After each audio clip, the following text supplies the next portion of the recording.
بنده حقیر اعضای محترم هیئت دانشجویان و استاد محترم دوره جناب آقای شریفی و همچنین آقای فرهانی، خانم فیضی، خود ریاست جمهوری که اون زحمت کشید، همه گوش میدیم به فرمایشات شما عزیزان و اگر مبحث میشید.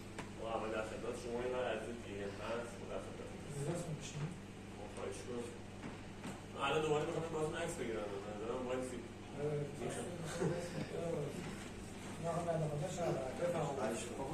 با عرض سلام خدمت اساتید محترم و دوستان همدوره‌ای، ما از طرف خودم و از طرف نمایندگی از بچه‌ها خواستم واقعا تشکر کنم از استاد شریفی، استاد جلیل‌رضا، آقای بهرامی، همچنین آقای فرهانی، همچنین شما خیلی زحمت کشیدید.